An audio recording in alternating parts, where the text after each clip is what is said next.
Olá a todos, bem-vindos a mais um vídeo aqui do canal Astral em Movimento. Eu andei bastante ausente aqui desse ano de 2021, né? Praticamente não coloquei nada, eu pretendo corrigir isso. Estava muito concentrada aí nas minhas aulas, muito trabalho para fazer, mas eu quero corrigir agora e começar a colocar mais vídeos, viu? Sempre a minha intenção é essa. Até porque, assim, agora a gente está num momento de muita necessidade de uma clareza mais ampla, certo? A visão cósmica, ela não é opcional. Nós fazemos parte do universo e temos uma relação com ele, certo? E ele tem todas as ferramentas ali para nos mostrar como as suas energias podem nos ajudar, como podem apontar as nossas próprias questões, né? Um grande espelho aí que nós temos acesso. Então nós vamos falar desse momento do eclipse, esse eclipse total da Lua, que vai acontecer agora na próxima quarta-feira, né, no dia 26 de maio, de manhãzinha aqui no Brasil. Então não vai ser possível a gente ver aqui, mas assim, o eclipse ele não é aquele espetáculo para a gente ficar ali olhando. O eclipse ele vem para mostrar coisas que nós temos que ter atenção, para grandes informações de mudanças, muitas energias que chegam para nos orientar. Então esse eclipse, certo, vai ser um eclipse muito especial, até porque a Lua vai estar no seu perigeu, né, que ela vai estar muito próxima da Terra, o que algumas pessoas chamam da Lua de sangue, né? Então assim, o eclipse é quando a Lua esse eclipse é quando a Lua ela é encoberta pela sombra da Terra, certo? E assim, durante a superlua, como eu falo que o eclipse fica muito forte, né? Então a reflexão sobre o eclipse é sempre para dizer o quanto nós nos conectamos uns aos outros e também com o universo, não só a partir da nossa luz, mas também da nossa sombra, certo? E nós estamos vendo muito isso ultimamente, infelizmente, né? A conexão através da sombra. Então, assim, esse eclipse ele acontece numa posição muito especial do universo, porque assim, o Sol ele vai estar alinhado ali na constelação de Touro, né? Ele vai estar no grau 14 de Touro, a 5 graus apenas da estrela principal de Touro, que é Aldebaran, que é a estrela do olho do Touro, né? E a Lua, ela vai estar oposta, né? Porque o eclipse lunar é quando a Lua está em oposição, no 5º grau de Escorpião, a 5 graus apenas da estrela Antares. Então, assim, Antares e Aldebaran, elas são opostas, não por acaso, claro, elas trazem um sentido complementar muito importante, né? Então, o Touro, que é a matéria, né? O Escorpião, que é o espírito. Então, Aldebaran, que é a visão profunda das coisas, do outro, de tudo que está ao seu redor, a capacidade de ver a beleza, de ver o valor. E Antares, Escorpião, já é a capacidade de você priorizar o que é a beleza, o que é importante, aquilo que você está vendo, priorizar a partir da energia espiritual, que é o coração do Escorpião, a estrela Antares. E é muito interessante porque vocês sabem que com a precessão dos equinócios, na astrologia sideral, Escorpião ele só ocupa de fato 7 graus da faixa zodiacal. Então ele fica totalmente inclinado abaixo da constelação de Ophiuchus, né? Então praticamente que todas as estrelas de Escorpião são alinhadas abaixo de Ophiuchus. Então essa oposição, o eclipse acontecendo nessa oposição, vem para mostrar o quê? Né? O que é o 5º grau ali de Escorpião? É o início da reconstrução. Então, Escorpião é aquela, vamos dizer assim, aquela descida, né? Aquela descida ao profundo de si, ao profundo da verdade, ao profundo do que é o mundo, certo? É o reino de Hades, né? O reino de Plutão, que é o reino das almas, né? Então, aquele mergulho que ele vem para emergir novamente, trazendo a verdade, trazendo a essência de uma pessoa. Então, esse quinto grau de Escorpião é como se fosse um início de uma reconstrução, quando a gente já desceu muito profundo e agora a gente precisa subir com esse conhecimento para reconstruir. E a posição do Sol, ali em 14 de Touro, né, é o que? É a necessidade da união para buscar um mundo melhor, um sentido maior para a vida. Dentro da astrologia, Escorpião e Touro, né, eles regem as casas 3 e 9 da astrologia, certo? A 3 é a correta expressão, a correta forma de se falar com os outros, aquela coisa de não gastar o verbo, né? De priorizar as palavras, principalmente no sentido taurino, que é quando o amor vai para as palavras. E a casa 9 é o conhecimento mais elevado, certo? O conhecimento que sobre si, sobre o mundo, sobre o universo. Então, assim, o conhecimento é aquilo que não tem limite, certo? Ninguém é capaz de ter todo o conhecimento do mundo, isso é impossível. Mas a busca por ele, a busca constante por ele, causa um aprimoramento no ser humano, certo? Ele vai reconhecer muitas verdades na medida em que ele busca o conhecimento de verdade, né? Então, assim, Escorpião, na casa 9, né, que ele rege a casa 9 da astrologia sideral, junto com o Filcus, certo? Então, assim, o aprofundamento que traz o material necessário para a reconstrução, ele vem, quando ele emerge, ele vem para ser curado em Ophilcus. Então, esse sentido do eclipse é mostrar que a gente agora está abrindo uma energia de reconstrução e que precisamos da união para isso. Dentro de todos os... tem uma coisa importante também, que tanto a Lua quanto o Sol, eles estão em conjunção com a cabeça e a cauda do dragão na astrologia, né, que são pontos muito importantes, que são pontos do destino, né, que nós sempre chamamos do ponto do destino. Então, essa conjunção dos dois, né, com os nodos lunares, né, que é a cabeça e a cauda do dragão, mostra que toda essa energia, ela vem também para abrir o caminho de um novo destino, certo? Para a Terra, para toda a nossa sociedade que nós vivemos aqui. Agora, o eclipse, sempre o momento do eclipse, é como se a gente tivesse que congelar tudo que está ali mostrando quais são os passos melhores para que a gente consiga aí ter esse sentido maior da vida, né? Então, a posição dos planetas, dos luminares, de todos os elementos cósmicos do nosso sistema solar, vem para falar algo sobre isso. Então, por exemplo, ali, começamos com Netuno, certo? Netuno, ele passou muitos e muitos anos, certo? Porque é um planeta muito lento, né? Ali pela constelação de Aquário, certo? Então, o Netuno, o sentido dele na astrologia, ele é a necessidade de separar o real do irreal. Então, o Netuno, ele cria um véu sobre as coisas, onde as pessoas acabam sendo iludidas pelo sentido do que está sendo representado ali.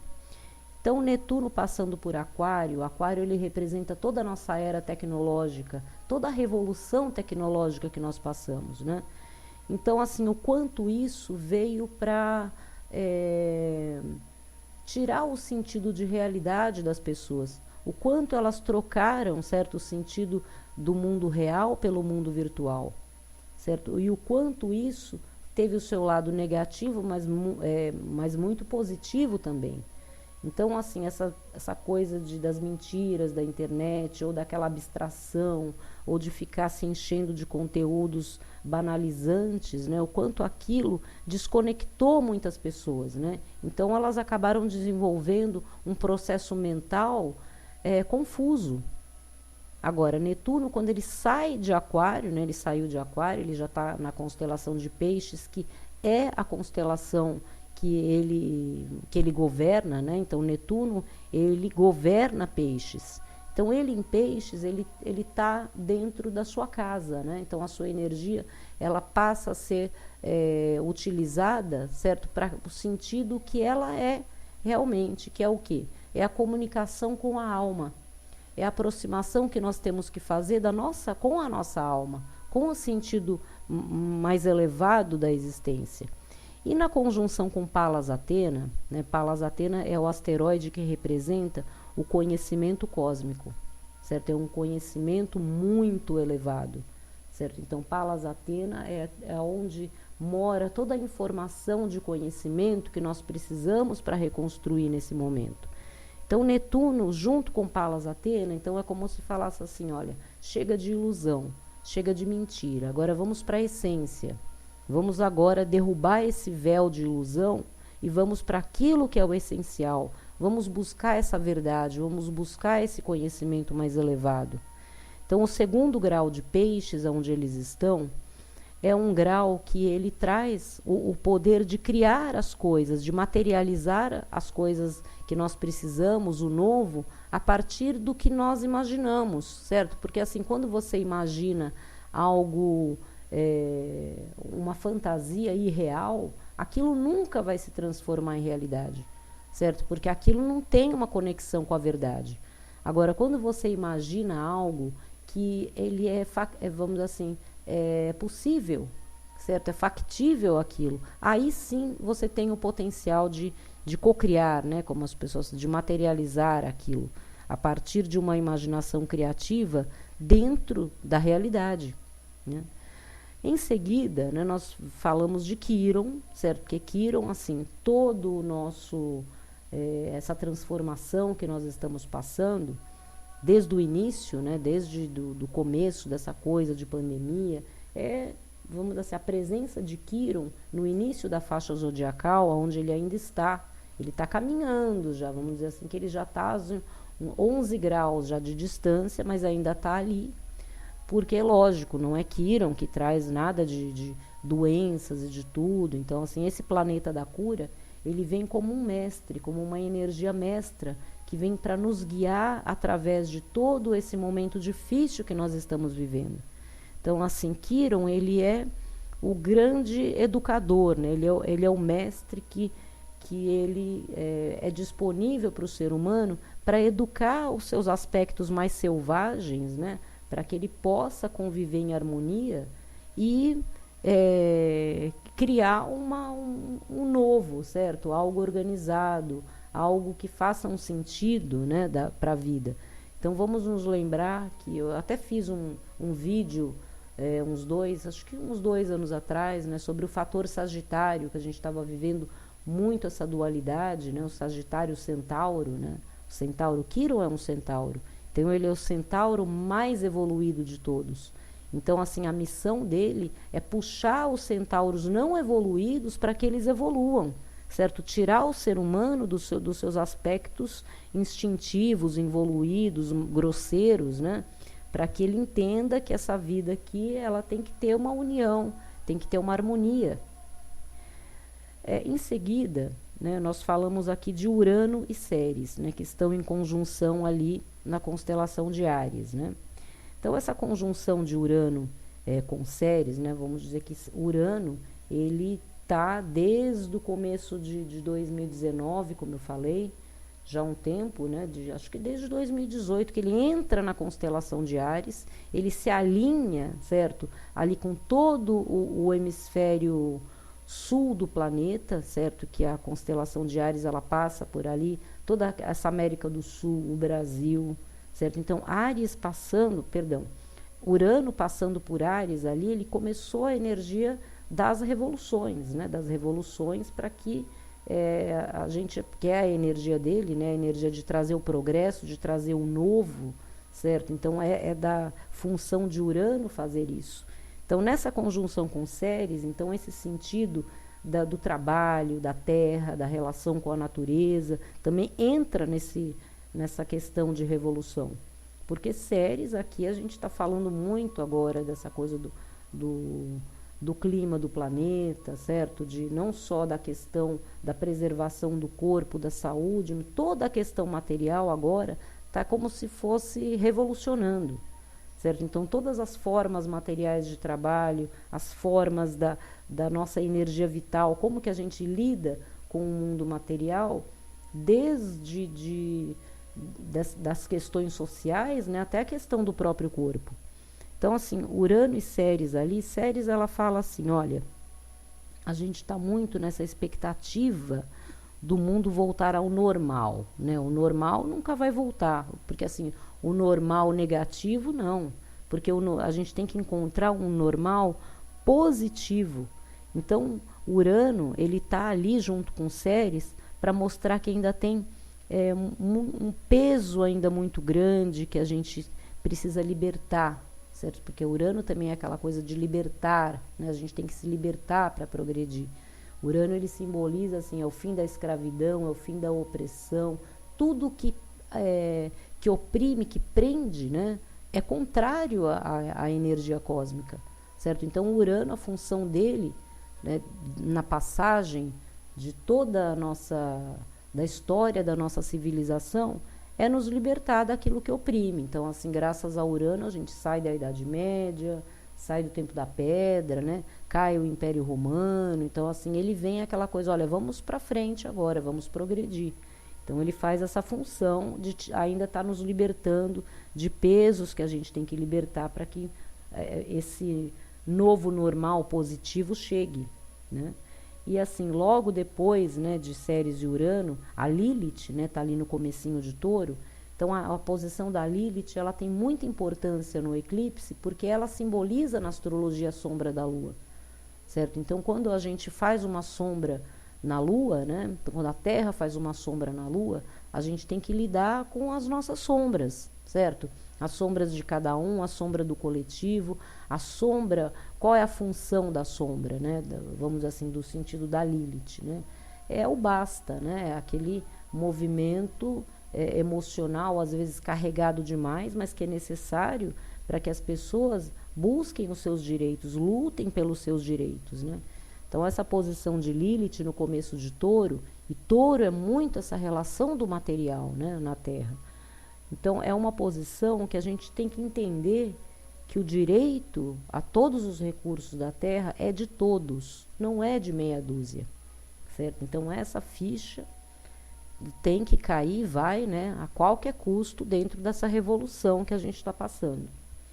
Aí, em seguida, nós temos ali Vênus e Mercúrio em conjunção, certo? Então, que Vênus e Mercúrio, eles são planetas que eles estão sempre muito próximos, né? Sempre muito próximos do Sol, uns dos outros, né?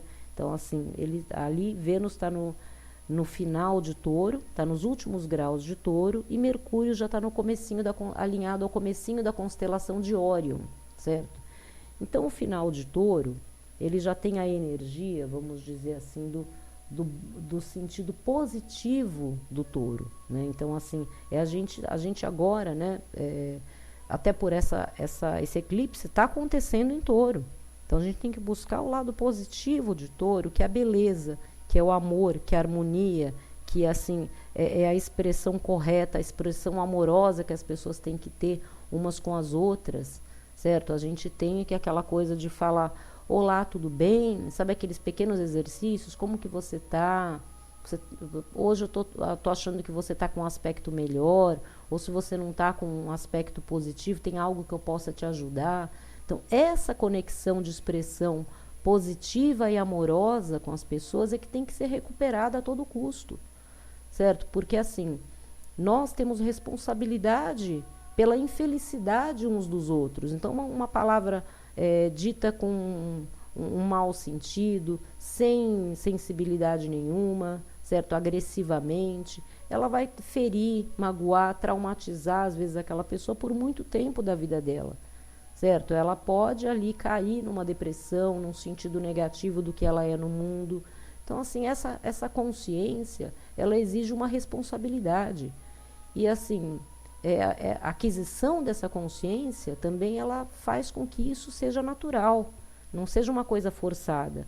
Porque, assim, compreender que nós podemos trazer um bem muito grande para as pessoas quando temos cuidado com as palavras é fundamental. Então, Vênus no final de Touro fala para a gente recuperar. Agora chegou o momento do bom touro, do bom taurino, aquele que é capaz de ver as coisas com profundidade, olhar no fundo da alma de uma pessoa.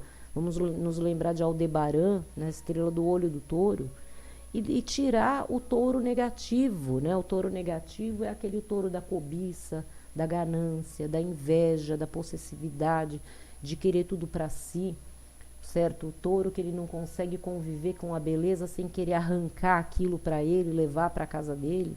Ele não pode passar por uma campina cheia de flores, tem que arrancar tudo, pôr num vaso que vai morrer, porque ali é dele. Certo? Então esse sentimento de posse, né, de apego doentio com as coisas materiais é que a gente tem que quebrar agora. Por isso que nesse eclipse, né, o Sol ali a 14 de Touro, ele vem falar isso, vamos para o bom touro. Certo? Vamos tirar o mito do mau touro, que é a ganância, né? O mito do Minotauro, né? Para quem conhece mitologia, para o bom touro, que é aquele touro que Zeus se transforma, né? Naquele touro belíssimo que seduz a Europa, certo? O touro enquanto um animal sagrado da Índia. Lembra, eu moro aqui em São Paulo, teve uma exposição das vacas, né? Que alegrou a cidade, né? Vários artistas fizeram essa forma ali delas todas bonitas, decoradas. Algumas vezes eu vejo umas ou outras, né? Então o touro, ele agora nós nos encaminhamos para buscar o sentido positivo dele, certo? E deixar o negativo de vez para trás. Então, Vênus e Mercúrio, certo? Eles falam disso. Então, Vênus, a posição de Vênus ali em Touro, ela fala, olha, essa hora de comemorar, de ter alegria, que é o sentido que Vênus vem trazer para nós, né, para a humanidade. Vênus é a alma da Terra, a alma protetora da Terra, certo? Então, assim, a alegria, o amor, toda aquela relação positiva com o mundo material que Vênus representa na vida humana, ela quer dar isso novamente, mas assim, a gente tem que se concentrar agora nas tarefas que nós temos que cumprir, porque essa hora ainda vai chegar, mas não é agora. E Mercúrio, ali em Órion, né, que é o sentido da transformação, da coragem de mudar. Por isso que Órion fica entre Touro e Gêmeos, né? A coragem de mudar faz com que você encontre as parcerias corretas na sua vida, que é o Gêmeos, né? Então, Órion, Mercúrio em Órion, fala que é o momento de rever as opiniões, rever as atitudes. E assim, ainda tem muito para a gente fazer, muito para transformar. Mas vai valer a pena mediante ao que nós estamos nos encaminhando, certo? Porque não tem como sair disso tudo que nós estamos sem que doa, sem que sofra. Não é possível, né? Então, o próximo aspecto que é muito importante, certo, que está acontecendo nesse momento, né, que é a oposição de Marte e Plutão, certo? Marte e Plutão, eles são dois planetas que eles simbolizam a força, certo? A força externa, que é Marte, certo? E a força interior, que é Plutão. Então, é como se fosse assim, Plutão é a oitava superior de Marte. Então, vocês imaginam assim, a relação do Luke Skywalker com o Mestre Yoda, né? Então, o Luke é o Marte, o Mestre Yoda é Plutão. Então, Marte, ele vai lá, fica nervoso, nossa, está acontecendo isso, eu vou brigar. Aí Plutão fala, não, você pode lutar por aquilo que você quer, proteger as coisas sem que você precise brigar, certo? Então, a oposição dos dois é exatamente nesse sentido, certo? Então, a gente está vendo agora, né? Porque as energias potentes, né, principalmente de Marte e de Plutão, porque eles se manifestam muito no plano material, elas são usadas, né, tanto pelo bem quanto pelo mal, certo? Então, uma oposição de Marte e de Plutão, a gente está vendo aí exploração, guerras, CPI, então assim, são movimentos, alguns deles necessários, né? Então, quando são os movimentos que buscam justiça, e outros totalmente negativos, que são os das guerras e da exploração, certo? Ou da agressão entre as pessoas, né? Então, assim, essa oposição de Marte e Plutão vem para fazer o quê? É um movimento de quebrar esse poder negativo, certo? Para que entre o poder positivo. Então, essa oposição é aquela que está fortalecendo e preparando o poder positivo. Porque antes de tirar o mau poder, tem que se preparar o novo poder, certo? É o contrário do que as pessoas pensam. Vamos derrubar o que está ruim e aí depois a gente vê como faz. Não, certo? Todas as experiências nesse sentido não dão certo. Então, até nessa conjunção que nós passamos de Júpiter e Saturno, né? Na mitologia, quando Júpiter ele destrona o pai, né? Que é Saturno, né? Que é Zeus de Cronos também, tem um nome romano, né? E um nome grego. Então, assim, Júpiter e Saturno são pai e filho. Então, assim, quando o filho, antes dele destronar o pai, ele é educado pela cabra almateia, que é o símbolo do Capricórnio, como se fosse o próprio pai. Ele é educado, preparado antes de que ele vá fazer. Ele não fica nervosinho, vai lá e tira. Ele tem todo um preparo antes. Então, no universo é a mesma coisa.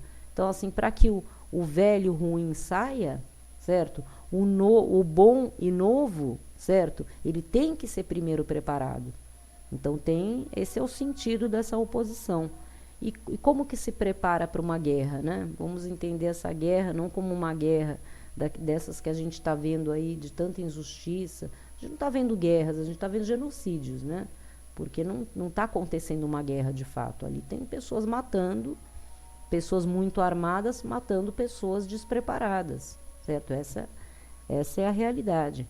Então, essa oposição, como que o guerreiro ele aprende? Ele aprende através da simulação da batalha. Ele aprende através do atrito, em ter que lidar com o atrito, certo? E como é uma oposição de Marte e de Plutão, então ele fala, olha, a verdadeira força, aquela que vence a batalha, não é a força exterior. Não é aquela coisa, olha, você também tem que ter uma arma, não. É a força interior. A força interior é aquela que verdadeiramente vence tudo, certo? Então, o próximo elemento, né, que é Vesta, né, ela está ali no grau 24 de Leão. Então, Vesta, a energia de Vesta é a energia da reflexão, é a energia do aprimoramento espiritual, do conhecimento, certo? Ela é aquela energia da importância das escolhas, das decisões, e que tudo tem que ser muito refletido, né? Então, essa posição de Vesta em Leão, ela está ali fortalecendo o quê? O sentido do trabalho na Terra, certo? O que é o trabalho agora? Está todo mundo muito perdido nisso, porque muitos trabalhos pararam, né, com essa coisa da pandemia, muitos perderam o sentido, né, porque a gente acaba aprendendo uma nova maneira de relacionar as coisas, né? Então, o sentido material, ele mudou muito, ainda bem, né? Então, a gente pode esperar, com essa posição de Vesta em Leão, muitas mudanças, muitas coisas novas que vão surgir, certo? A partir do quê? De todos esses problemas que nós vivemos, né, ele vai fazer com que surjam muitas situações novas para isso. E a gente vai ter que fazer escolhas, certo? O mundo vai ter que fazer muitas escolhas, vão se tomar muitos caminhos novos, né, mais refletidos, ainda bem, né? Então, para esses novos tempos, então a gente precisa de muita calma, de muito centro, né, de muita reflexão. Então, com Vesta, o que ela vem para trazer para esse setor de trabalho, para todos, né? Que o sentido material, somente material do trabalho, ele não é mais o suficiente para ninguém, certo? Então, assim, o sentido material e o espiritual não são mais coisas separadas, né? Então, assim, eu sigo a minha vida material, mas depois eu vou lá, faço uma meditação, faço sei lá o que, cada um faz o seu caminho espiritual, mas não, a partir de agora o material e o espiritual, eles são juntos. Então, o que isso significa? O trabalho não é mais só pela quantidade do valor que você recebe por ele em troca. O trabalho ele tem que fazer um sentido de identidade com você. Você tem que estar realmente motivado e se ver no seu trabalho. Então, você e ele tem que ser a mesma coisa. Então, para que isso chegue, né, é preciso desse aprimoramento espiritual, certo? É preciso dessa grande reflexão para fazer essas novas escolhas, certo? Agora, falando mais um pouco de Plutão, que é importante, né? Vamos nos lembrar que Plutão, ele está no final da constelação de Sagitário. Então, o que significa isso? Ele está preparando o novo poder. Ele está terminando de preparar o novo poder. Então, vamos nos lembrar que Plutão, ele não é lento, ele é muito lento, ele é lentíssimo, certo? Agora, a partir do momento que ele ingressar em Capricórnio, aí a entrada dele em Capricórnio é totalmente a queda, né, do velho poder, certo? Então, todo esse poder somente centrado no que é material, essa coisa hierárquica a partir assim, do dinheiro que cada um tem, da importância que cada um tem, porque tem mais coisas do que os outros, né? Porque ocupa postos. Isso, olha, vai ser uma queda de assistir de camarote quando Plutão entrar em Capricórnio. E eu pretendo trazer muito isso daqui para vocês. Então, assim, falando de Capricórnio, a gente chega no próximo ponto, que é o que? Saturno, que é o regente de Capricórnio. Então, Saturno, ele está em Capricórnio, ele está bem no meião lá de Capricórnio, ele está assim no auge dele, né? Então, assim, o que Saturno... A energia de Saturno, ela é fundamental para o ser humano, porque ele é o instrutor da tarefa que nós viemos fazer aqui. Ele é aquele que prende a nossa vida na Terra para que a gente faça. Ele nos prende às nossas responsabilidades que a gente adquire a partir das nossas escolhas. Ele nos prende pelas tarefas que nós temos que fazer na vida. Então, Saturno é a energia do mestre, do professor. Então, ele fala, olha, como que você pode querer chegar em algum lugar sem você aprender, sem você fazer as tarefas da vida, assumir a responsabilidade das coisas, né? Então, Saturno em Capricórnio, ele vem para fazer a correção, certo? Dessa relação com o poder. Certo? Então, vamos nos lembrar que Saturno, ele é a inteligência matemática, aquele raciocínio do enxadrista, né? Ele consegue conectar, quando ele monta uma estratégia, né? Essa é a função dos capricornianos, né?